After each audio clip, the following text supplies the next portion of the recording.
بسم اللہ الرحمن الرحیم۔ اس کائنات میں جب کچھ بھی نہیں تھا تو صرف اور صرف اللہ تعالیٰ کی ذات موجود تھی۔ پھر اللہ تعالیٰ نے اپنی عبادت کے لیے فرشتوں کو پیدا کیا۔ اس کے بعد اللہ پاک نے جنوں کو پیدا فرمایا، پھر زمین و آسمان کو پیدا فرمایا۔ زمین و آسمان کی تخلیق کے بعد اللہ تعالیٰ نے انسان کو پیدا کرنے کا ارادہ فرمایا۔ حضرت آدم علیہ السلام اس دنیا کے سب سے پہلے انسان تھے۔ آپ سے پہلے کوئی بھی انسان موجود نہیں تھا، اس لیے آپ کو ابو البشر یعنی انسانوں کا باپ کہا جاتا ہے۔ ہماری زمین میں انسانوں سے آباد کرنے کے لیے حضرت آدم علیہ السلام کو پیدا کیا گیا تاکہ زمین پر زندگی شروع کی جا سکے۔ حضرت آدم علیہ السلام کو مٹی سے پیدا فرمایا گیا، لیکن آپ کو پیدا کرنے سے پہلے اللہ تعالیٰ نے اپنا ارادہ فرشتوں پر ظاہر کیا۔ اس بارے میں اللہ تعالیٰ فرماتا ہے، اور جب تیرے رب نے فرشتوں سے کہا کہ میں زمین میں اپنا خلیفہ بنانے والا ہوں، فرشتوں کو یہ فرمان سن کر حیرت ہوئی۔ انہیں اللہ تعالیٰ کے ارادے پر کوئی اعتراض نہیں تھا، وہ فرمانبردار مخلوق ہیں، لیکن اللہ تعالیٰ کی نافرمانی نہیں کرتے تھے۔ اللہ تعالیٰ انہیں جو بھی حکم دیتا تھا وہ بجا لاتے تھے، لیکن وہ اپنی حیرت کو دور کرنا چاہتے تھے۔ یہ جاننا چاہتے تھے کہ اس نئی مخلوق کو کس مقصد کے لیے پیدا کیا جا رہا ہے۔ عبادت کے لیے تو وہ بھی کم نہیں تھے۔ ان کا خیال تھا کہ یہ نئی مخلوق زمین میں فساد پھیلائے گی، خون بہائے گی، اس لیے انہوں نے رب سے سوال کیا، تو ایسے شخص کو کیوں پیدا کرتا ہے جو زمین میں فساد کرے اور خون بہائے، اور ہم تیری تسبیح ہم اور پاکیزگی بیان کرنے والے ہیں۔ اللہ تعالیٰ نے جواب دیا، جو میں جانتا ہوں وہ تم نہیں جانتے۔ اللہ تعالیٰ جانتا تھا حضرت آدم علیہ السلام کی اولاد سے انبیاء اور نیک صالح رسول اور اس سے محبت کرنے والے لوگ پیدا ہوں گے۔ اللہ تعالیٰ یہ بھی جانتا تھا کہ حضرت آدم علیہ السلام اولاد میں سے ایسے لوگ بھی پیدا ہوں گے جو برے کام کریں گے، زمین میں فساد پھیلائیں گے اور لوگوں کو ناحق قتل کریں گے، لیکن ایسے لوگ بھی ہوں گے جو نیکیاں کریں گے، نیک اور اللہ تعالیٰ کے فرمانبردار لوگ ہوں گے۔ اللہ تعالیٰ نے حضرت آدم علیہ السلام کو مٹی کی ایک مٹھی سے پیدا فرمایا۔ مٹی کی اس مٹھی کو اللہ تعالیٰ نے تمام زمین سے لیا تھا۔ اس مٹی کا گارا بنایا، پھر اس گارے سے ایک صورت تیار کی۔ یہ صورت حضرت آدم علیہ السلام کی تھی۔ پھر اس میں اپنی روح پھونکی، اس طرح ان میں زندگی آ گئی، وہ حرکت کرنے لگے۔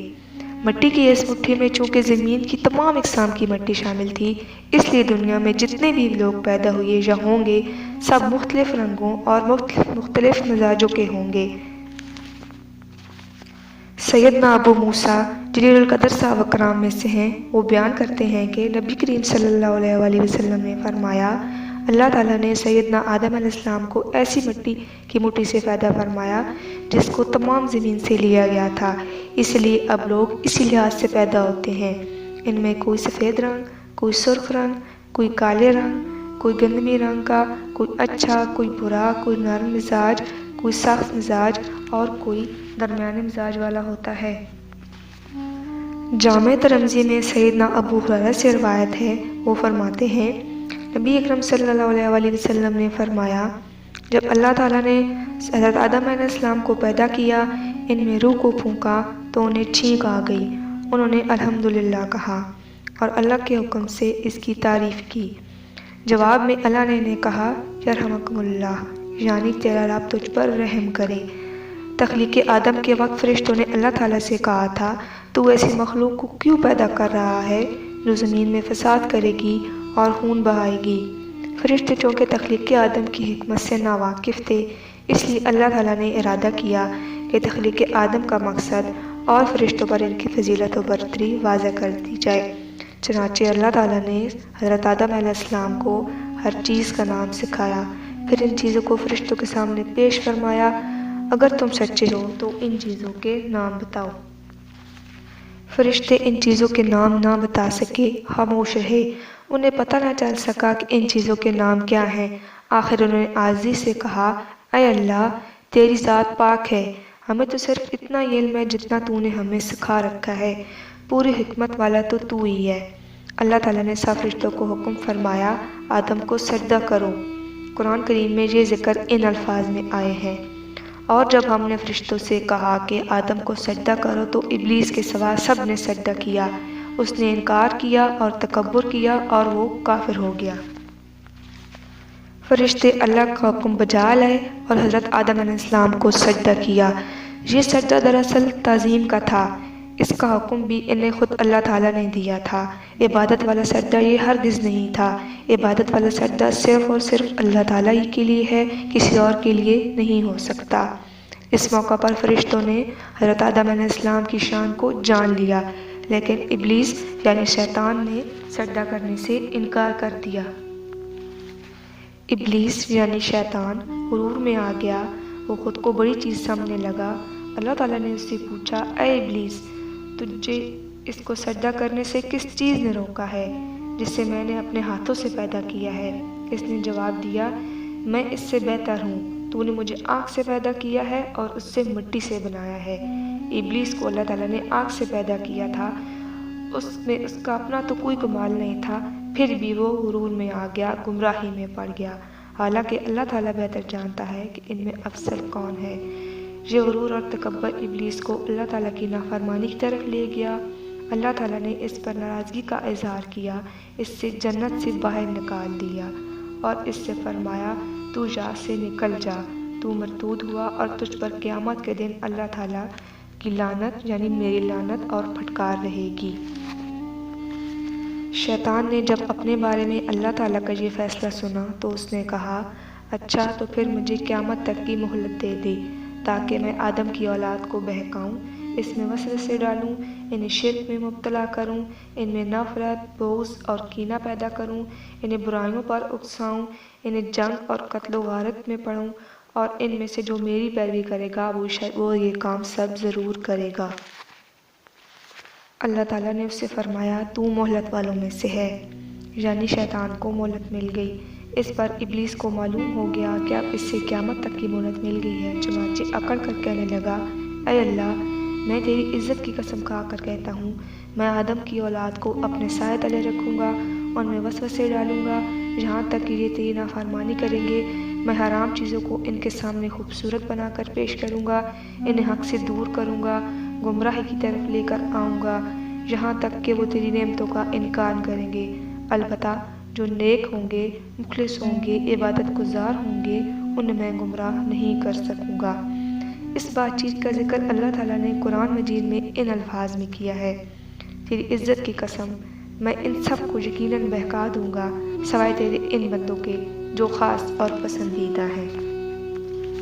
اسی وقت سے ابلیس انسان کا دشمن بن گیا۔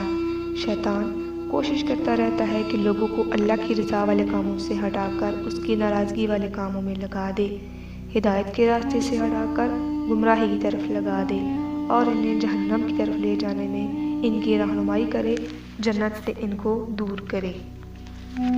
اس طرح اللہ تعالیٰ نے حضرت آدم علیہ السلام کو حکم دیا کہ وہ جنت میں رہیں۔ آپ جنت میں رہنے لگے، لیکن تنہائی کی وجہ سے اداسی محسوس کرتے تھے۔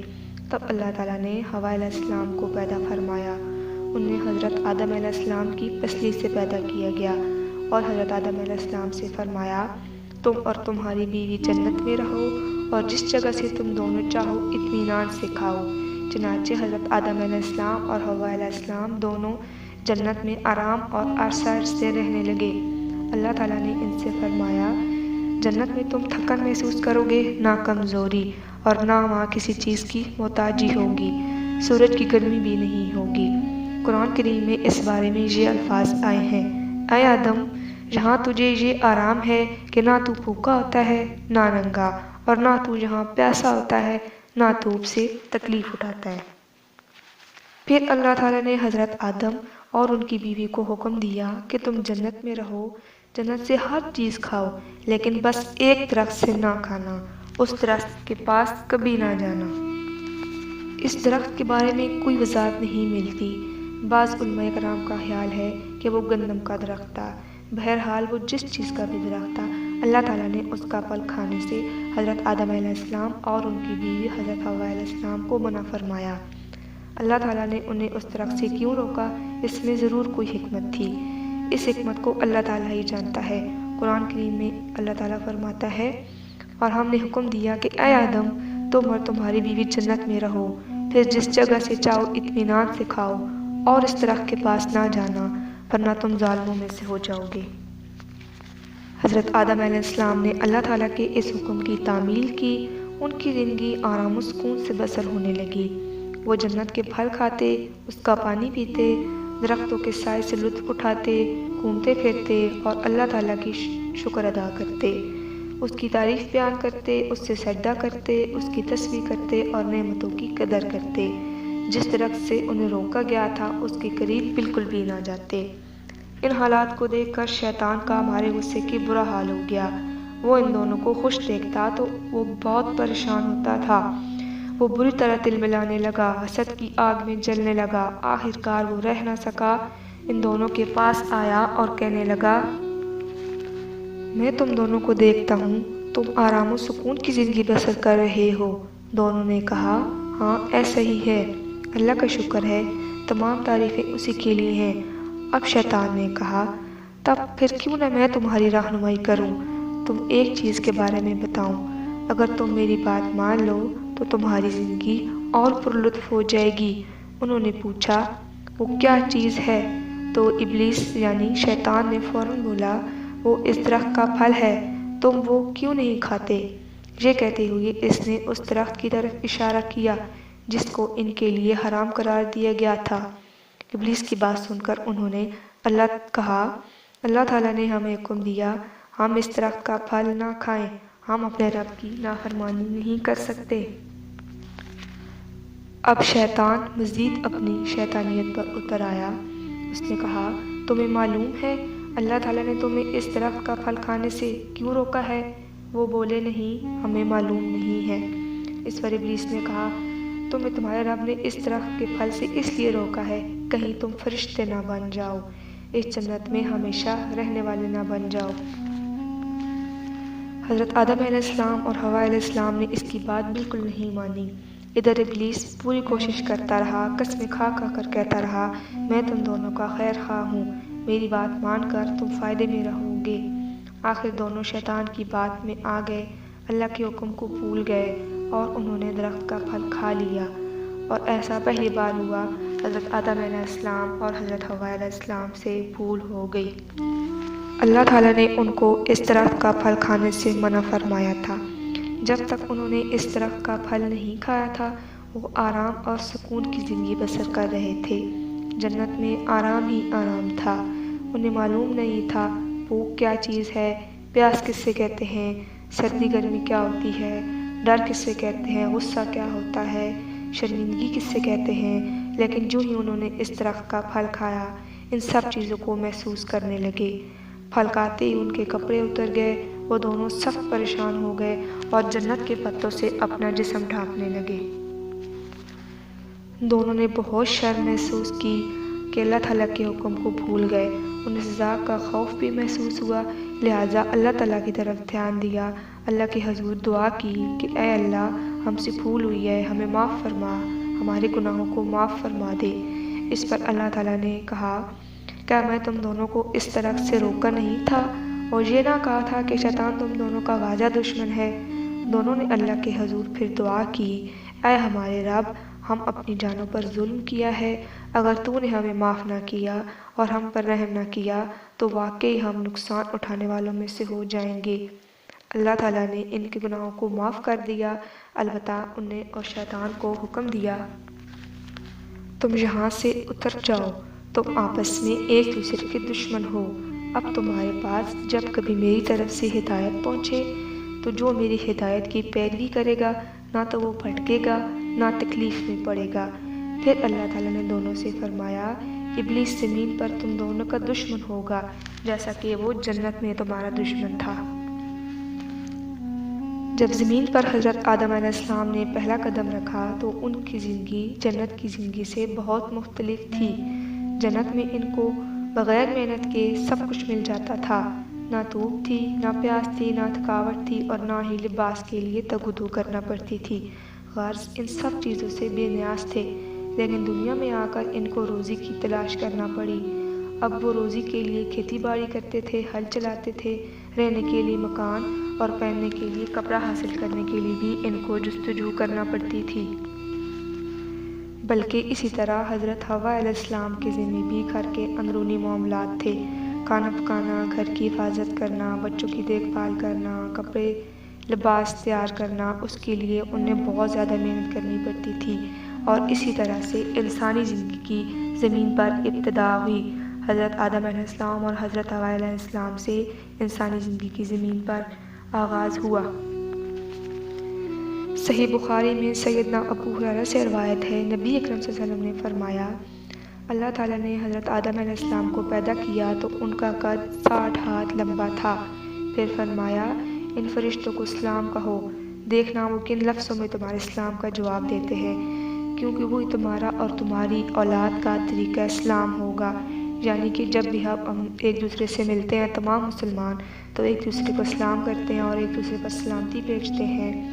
حضرت آدم علیہ السلام نے کہا، السلام علیکم۔ فرشتوں نے جواب دیا، وعلیکم السلام ورحمۃ اللہ، یعنی فرشتوں نے جواب میں ورحمۃ اللہ کا اضافہ کیا۔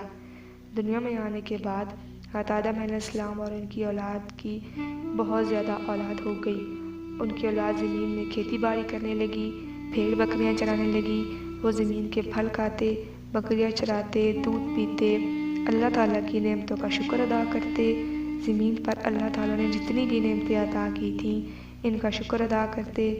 حضرت آدم علیہ السلام اس کے ساتھ اپنی اولاد کو حکم دیتے کہ اللہ کی عبادت کرو۔ آپ انہیں شیطان اور اس کے وسوسوں سے خبردار کرتے، اس لیے کہ اس کی وجہ سے انہیں جنت سے نکلنا پڑا تھا۔ حضرت آدم علیہ السلام پہلے انسان تھے، آپ نے زمین پر زندگی بسر کی، زمین میں کام کیا، خود بھی اللہ تعالیٰ کی عبادت کی، اپنی اولاد کو بھی اللہ تعالیٰ کی عبادت پر لگایا۔ وہ انہیں بتاتے اللہ ایک ہے، اللہ زبردست ہے اور اسی کی عبادت کرو۔ اس طرح سینکڑوں سال گزر گئے۔ حضرت آدم علیہ السلام کی اولاد کی تعداد میں بہت زیادہ ہو گئی، آپ کی اولاد بھی بہت زیادہ ہو گئی، ایک دوسرے سے ان کی شادیاں ہونے لگیں۔ اس وجہ سے حضرت آدم علیہ السلام کی نسل بڑھتی گئی، زمین پر پھیلتی گئی۔ وہ زمین میں کھیتی باڑی کرتے اور اس کو آباد کرتے چلے جاتے، یہاں تک کہ حضرت آدم علیہ السلام کی عمر 1000 سال ہو گئی۔ تب آپ نے محسوس کیا کہ اب ان کی موت کا وقت قریب ہے۔ آپ نے اپنے بیٹوں، پوتوں اور ان کے بیٹوں کو جمع کیا، ان سب کو وصیت کی کہ وہ اللہ کی عبادت کریں، اسی کی اطاعت کریں اور شیطان کی راہ سے دور رہیں۔ سیدنا ابی کعب رضی اللہ تعالیٰ عنہ سے روایت ہے، انہوں نے فرمایا، جب حضرت آدم علیہ السلام کی وفات کا وقت قریب آیا تو انہوں نے اپنے بیٹوں سے فرمایا، بیٹو، میرا جنت کے پھل کھانے کو جی چاہتا ہے۔ وہ تلاش کے لیے نکل کھڑے ہوئے، انہیں سامنے سے فرشتے آتے ہوئے ملے جن کے پاس حضرت آدم علیہ السلام کا کفن اور خوشبو تھی، ان کے پاس کلہاڑے، کسیاں اور ٹوکریاں بھی تھیں۔ انہوں نے کہا، آدم کے بیٹو، تمہیں کس چیز کی تلاش ہے؟ یا کہا، تم کیا چاہتے ہو اور کہاں جا رہے ہو؟ انہوں نے کہا، ہمارے والد صاحب بیمار ہیں اور جنت کے میووں کی خواہش رکھتے ہیں۔ فرشتوں نے کہا، واپس چلے جاؤ، تمہارے والد فوت ہونے والے ہیں۔ فرشتے جب حضرت آدم علیہ السلام کی روح قبض کرنے کے لیے آئے تو حوا علیہ السلام نے ان کو دیکھ کر پہچان لیا، وہ حضرت آدم علیہ السلام سے لپٹ گئیں۔ مجھے میرے رب، حضرت آدم علیہ السلام نے انہیں کہا کہ مجھے چھوڑو، مجھے میرے رب کے فرشتوں کے ساتھ رہنے دو۔ فرشتوں نے حضرت آدم علیہ السلام کی روح قبض کی، غسل دیا، کفن پہنایا، خوشبو لگائی، آپ کی قبر کھودی اور لحد تیار کی، پھر انہوں نے حضرت آدم علیہ السلام کی نماز جنازہ ادا کی، پھر انہیں قبر میں رکھ کر اوپر سے مٹی ڈال دی، پھر انہوں نے آدم کے بیٹوں سے کہا، تمہارے لیے یہی طریقہ ہے۔